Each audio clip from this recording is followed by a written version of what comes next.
కడపలో ఒక 2-3 రోజుల క్రితం తీవ్ర ఉద్రిక్తత పరిస్థితులు నెలకొన్నాయి. ఒక రకంగా మత కలహాలు ఆ కోణంలో సృష్టించే ప్రయత్నం కూడా జరిగింది. దీన్ని వైసీపీ కూడా రాజకీయంగా వాడుకునే ప్రయత్నం చేసింది.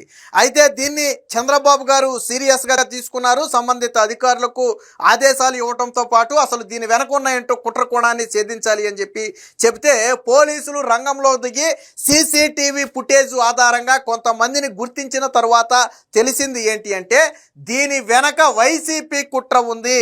రాబోయే పంచాయతీ ఎన్నికల్లో లబ్ధి పొందాలి, అలాగే ప్రభుత్వం మీద కొంత బురద జల్లి రాష్ట్రంలో శాంతి భద్రతలు అదుపులో లేవు అనే ఒక ముద్ర వేయటం కోసం జాతీయ స్థాయిలో దీన్ని వైరల్ చేయాలనే ఉద్దేశంతో వైసీపీ పన్నిన కుట్ర అని అర్థమవుతుంది. ముఖ్యంగా వైసీపీ మాజీ ఉప ముఖ్యమంత్రిగా చేసినటువంటి ఆంజాద్ బాషా మనుషులే ఈ మొత్తం వ్యవహారాన్ని దగ్గరుండి నడిపించినట్టుగా గుర్తించారు. దాంతో అసలు కుట్ర కోణం బయటపడింది. అంటే ఇది ముందస్తు కుట్ర ప్రకారం జరిగింది. వాస్తవానికి అక్కడ ఆల్మాస్పేటలోని సెంటర్కి ఒక వర్గానికి సంబంధించినటువంటి పేరు పెట్టేసినట్టుగా ఒక దుష్ప్రచారం జరిగింది. కానీ అది వాస్తవానికి పూర్తిగా అవాస్తవం. ఎటువంటి పేరు పెడుతూ నిర్ణయం తీసుకోలేదు. సో సాధ్యాసాధ్యాలను పరిశీలించాలని చెప్పి ప్రభుత్వానికి ఒక నోటు పంపారు తప్ప ప్రభుత్వం ఎటువంటి నిర్ణయం తీసుకోలేదు. కానీ ఇదే అదునుగా చూసుకుని ఆ పేరు మార్చేశారు అని చెప్పడంతో పాటు కొంతమంది ముస్లిం యువకులను, ముఖ్యంగా వైసీపీకి అనుకూలంగా పనిచేసిన వాళ్ళు, అలాగే మాజీ ఉప ముఖ్యమంత్రి ఆంజాద్ బాషాకు చెందినటువంటి కొంతమంది వ్యక్తులు యువకులను పోగేసి వాళ్ళతో రెచ్చగొట్టే ప్రసంగాలు చేయించడం ద్వారా అక్కడ విద్వేషాలు రెచ్చగొట్టే ప్రయత్నం చేశారు. అలాగే ఒక వాయిస్ కాల్ ఏదైతే ఒక అధికారితో మాట్లాడినటువంటి ఒక వ్యక్తి మాట్లాడిన వాయిస్ కాల్ ఉందో దాన్ని మార్పు చేసి మాట్లాడింది ఒకటి, కానీ బయటకు మార్పు చేసి విడుదల చేసింది ఒకటి. సో విడుదల చేయడంతో ఈ ఉద్రిక్తతలు మరింత రెచ్చిపోయాయి. వాస్తవానికి ఆ వ్యక్తి మీద కేసు నమోదు చేస్తే ఆ మార్పు చేసి వాయిస్ను విడుదల చేసినటువంటి వ్యక్తి దుబాయ్ పారిపోయాడు. ప్రస్తుతానికి ఇక్కడ లేడు. కేసు నమోదు అయిన వెంటనే దుబాయ్ అయితే పారిపోయాడు. సో పోలీసులు కూడా వేట ప్రారంభించారు, తీసుకురావడానికి ప్రయత్నం కూడా చేస్తున్నారు. అంటే ఇది క్లియర్ కట్టుగా వైసీపీ రాజకీయంలో ఒక కుట్ర భాగంగా ఉంది. రాబోయే ఎన్నికల్లో టార్గెట్గా వచ్చే ఎన్నికల్లో వైసీపీ అంటే వాస్తవానికి కడపలో జగన్మోహన్ రెడ్డి ఇజ్జత్ పోయింది మొన్న. ఎప్పుడైతే కడపను దాదాపుగా జగన్మోహన్ రెడ్డి పూర్తిగా అన్ని స్థానాలు కోల్పోయే పరిస్థితికి వచ్చాడో, గత 25-30 ఏళ్లుగా కంచుకోటగా ఉన్నటువంటి కడప కోటకు మొన్న బీటలు వారటంతో మళ్ళీ కడపను తన ఆధీనంలో తెచ్చుకోవాలనే ఆలోచనలో ఉన్నాడో ఏమో తెలియదు. కానీ అది పంచాయతీ ఎన్నికలో ఒక ఉదాహరణగా మారబోతుంది అనుకున్నాడో ఏమో తెలియదు. కానీ ఇప్పుడు ఈ విషయాన్ని తెర మీదకు తీసుకువచ్చి దాన్ని రాజకీయం చేసే ప్రయత్నం అయితే చేశాడు. 100కు 100% ఈ కుట్ర వెనక వైసీపీ హస్తం ఉంది. చాలామంది వైసీపీ నాయకుల మీద ఇప్పుడు కేసులు కూడా నమోదయ్యాయి.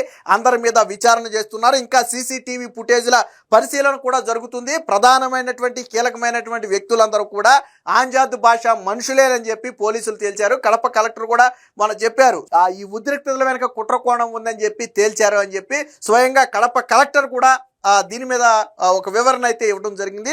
సో దీనికి సంబంధించినటువంటి వార్త అయితే ఒకటి వచ్చింది, ఒకసారి చూద్దాం. కడప అల్లర్ల వెనక వైకాపా హస్తం, స్థానిక సంస్థల ఎన్నికల్లో లబ్ధి కోసం కుట్ర, ఆల్మాస్పేట సర్కిల్ కి ఓ వర్గం పేరు పెడుతున్నారంటూ తప్పుడు ప్రచారం. సూత్రధారుల్లో ఎక్కువ మంది మాజీ ఉప ముఖ్యమంత్రి ఆంజాద్ బాషా అనుచరులు పోలీసుల విచారణలో వెల్లడి. ఇటీవల కడపలో 2 వర్గాల మధ్య ఉద్రిక్తతలకు కారణమైన ఆల్మాస్పేట సర్కిల్ ఘటన వెనుక వైకాపా హస్తం ఉన్నట్టుగా పోలీసులు దర్యాప్తులో వెల్లడైంది.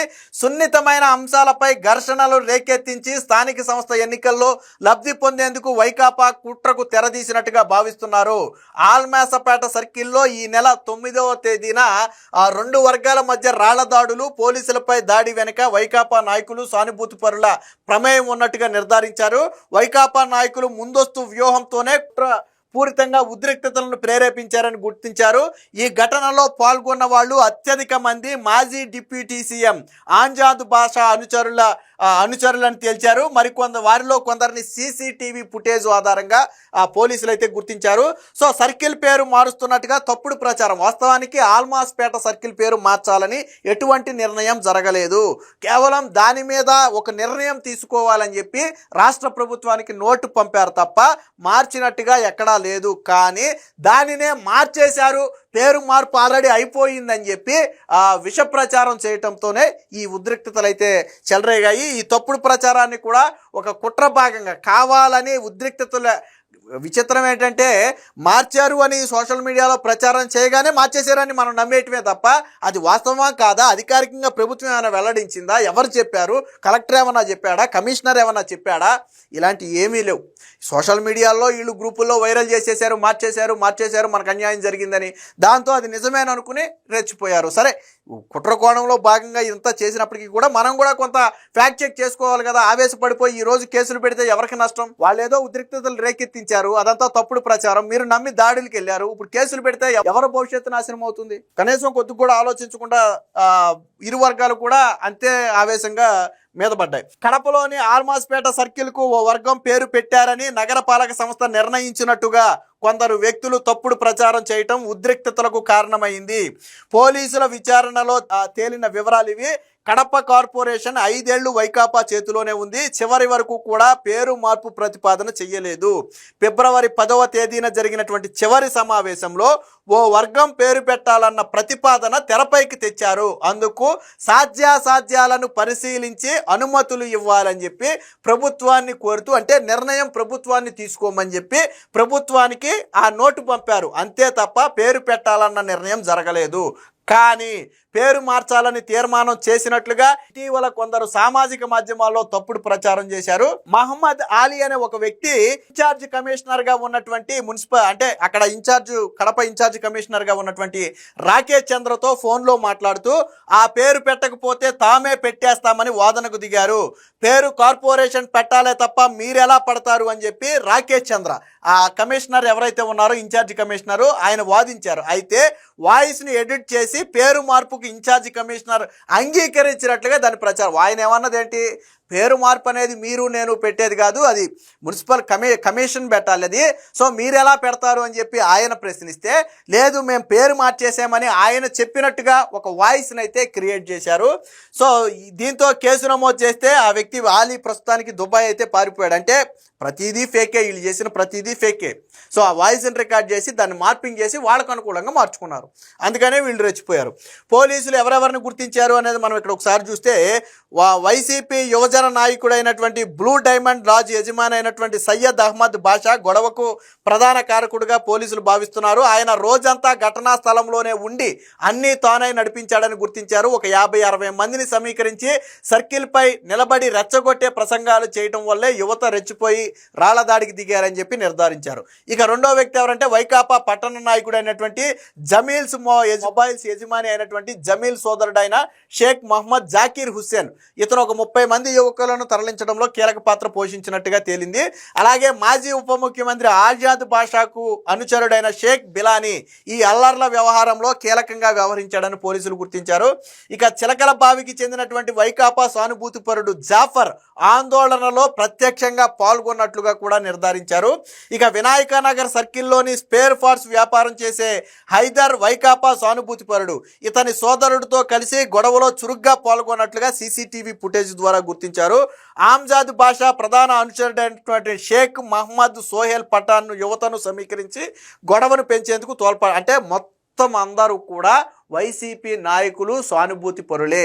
విచిత్రం ఏంటంటే వీళ్ళందరూ ఏదో ఒక వ్యాపారం చేసుకునేవాళ్ళు, మొబైల్స్, స్పేర్ పార్ట్స్, లేకపోతే ఇంకోటో ఆ లాడ్జ్లో నడుపుకొని వ్యాపారాలు చేసుకునేవాళ్ళు. సో అయితే వాస్తవానికి కడపలో వైసీపీకి గతం నుంచి ఉన్నటువంటి కొంచుకోట కాబట్టి ఆ స్థాయి అభిమానం ఉన్నమాట వాస్తవం. అందులోనూ ఆంజాద్ భాష అనుచరులుగా ఉండొచ్చు. బట్ వీళ్ళు దీన్ని ఆసరాగా చేసుకుని, ఈ ఒక్క అంశాన్ని ఆసరాగా చేసుకుని దీన్ని వాస్తవానికి మత విద్వేషంగా మార్చే ప్రయత్నం జరిగింది. ఆ రోజు చంద్రబాబు గారు చాకచక్యంగా, కూటమి ప్రభుత్వం చాకచక్యంగా, పోలీసులు అత్యంత సమర్థవంతంగా వ్యవహరించారు కాబట్టి 2 రోజుల్లో దీన్ని అనసగలిగారు. కానీ వాస్తవానికి ప్రభుత్వంగానే ఆ రోజు సమర్థవంతంగా పనిచేసి ఉండకపోతే ఈ రోజు ఈ అల్లర్లు దేశవ్యాప్తంగా ఒక సంచలనాన్ని రేకెత్తించేవి. అంటే ఒక క్లియర్ కుట్ర కోణం, ఒక వర్గాన్ని రెచ్చగొట్టి ఎన్నికల్లో లబ్ధి పొందాలి, ముఖ్యంగా ఆ జరగని పనిని చేయని పనిని చేసినట్టుగా ప్రచారం చేసి లబ్ధి పొందాలి. అన్నిటికీ మించి శాంతి భద్రతలకు విఘాతం కలిగించి కూటమి మీద చంద్రబాబు చంద్రబాబు గారి మీద బురద జల్లాలి. ఇది వీళ్ళ యొక్క ప్రధాన ఉద్దేశం. ఏది ఏమైనా పోలీసులు అయితే దీన్ని సీరియస్గా తీసుకున్నారు, చంద్రబాబు గారు కూడా దీన్ని సీరియస్గా తీసుకున్నారు. ఈ కుట్ర కోణకు కారణమైనటువంటి ఏ ఒక్క వ్యక్తిని కూడా, ఎంతటి వ్యక్తి అయినా సరే వదిలిపెట్టొద్దని ఇప్పటికే చంద్రబాబు గారి ఆదేశాలు కూడా జారీ చేయడం జరిగింది. పోలీసులు కూడా సీసీటీవీ ద్వారా ఈ ఎవరైతే యాక్టివ్గా ఇందులో పాల్గొన్నారనేది గుర్తిస్తున్నారు. ముఖ్యంగా వారందరి మీద కూడా కేసు నమోదుకి కూడా సిద్ధమయ్యారు. అలాగే ఈ వాయిస్ మార్పు చేసినటువంటి ఆలీ అనే వ్యక్తి ప్రస్తుతానికి దుబాయ్ పారిపోయాడు. ఆ వ్యక్తి మీద కూడా కేసుకి నమోదు చేసి ఇన్వెస్టిగేట్ చేస్తున్నారు.